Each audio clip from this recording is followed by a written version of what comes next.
Okay, so let's make some mustard.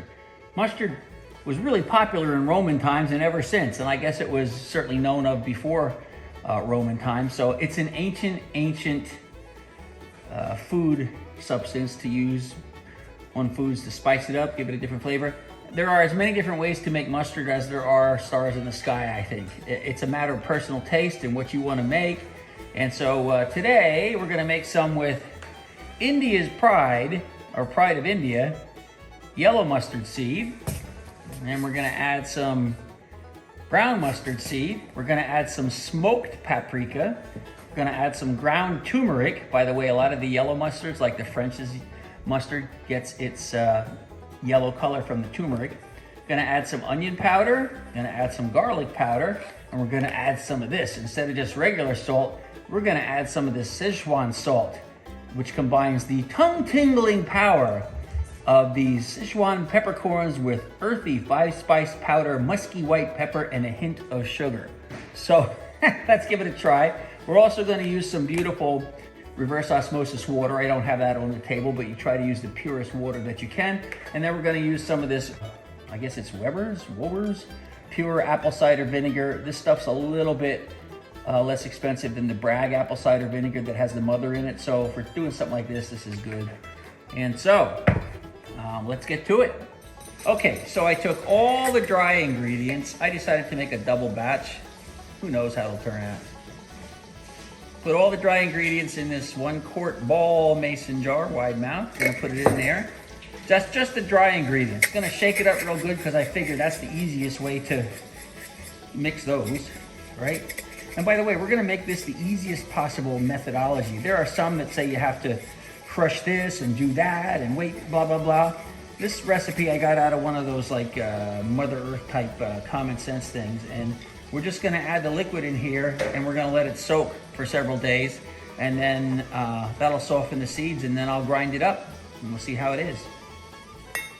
So let's add the liquid. 2 tablespoons of honey. That's for sweetening. I suppose you could use sugar, but we'll use the honey. Why not? That's 1.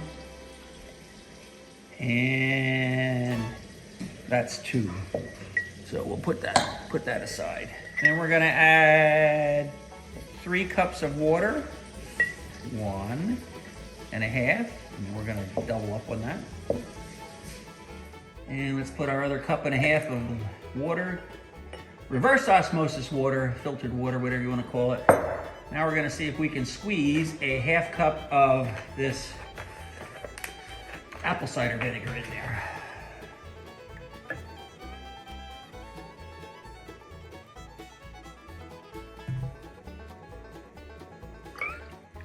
Yeah, it just fits. That's everything. Okay, so I'm just gonna shake this up now. The liquid and the dry ingredients, I think that's a good last step as I thought about it. I'm gonna make sure that there's not a lot of stuff on the bottom there. So, you know, we'll shake it up and maybe I'll shake it up every day for the next 3 days. I don't know, maybe I won't. But you can see it's getting well blended in there, right? Good, all good, right? Good. All right, let's see what kind of mustard we make with that.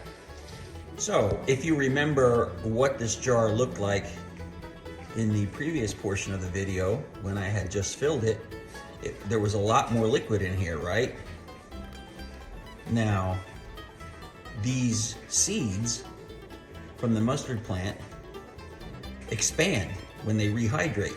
So now we have almost no liquid, and I think we have the perfect consistency to blend this up into mustard. This is after about 3 days, but I'm gonna let this go maybe another half day or another day before I make it, and then I'll show you how that process works. Really nice looking. That's a quart jar. Okay, so it's 4 days now. Let's get our mustard seed out. Look at that, beautiful. I mean, yeah, there's liquid in there. I think I've got it just about right. I think after 4 days it's soaked up the maximum amount of liquid and there's not a lot of excess. So I'm hoping this makes a nice creamy consistency mustard. Let's give it a try. We're gonna put it in the old Vitamix and have at it.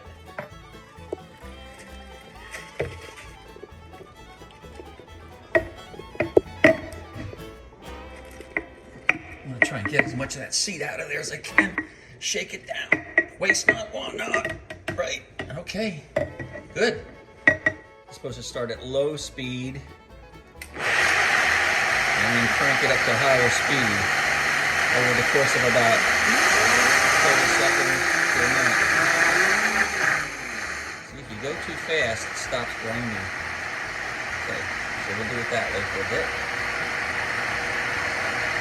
Ooh, looking good. So I've decided that the best way to do this is very low setting, nice and slow, just be patient, let the machine do the job. I can see the consistency is getting creamier the longer I let it in here at this slow speed, and I'm kind of liking it. So instead of whole seeds now, it's being taken down into a creamy mustard. So I'm gonna let it just go there for a couple minutes and be patient. Okay, now I cranked it up a little more. I gave it a first taste and it was strong. It was strong, like almost like I was making horseradish. So I added some white vinegar and some sugar. And I like the flavor of it now. So this is the last grind, and then we'll pour it back into the clean 1-quart jar. All right, time to pour it into the jar.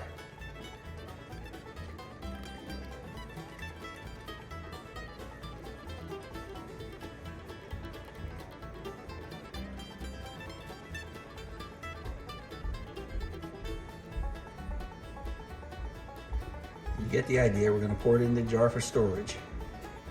Here is the finished product.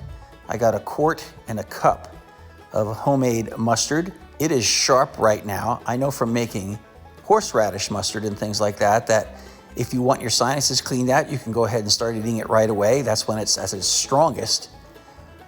If you like it to mellow out, then you let it sit for a couple days or a week or so. Then you open it up and start using it as regular table fare. Either way, it's really tasty, it's really good, and it's fun to make.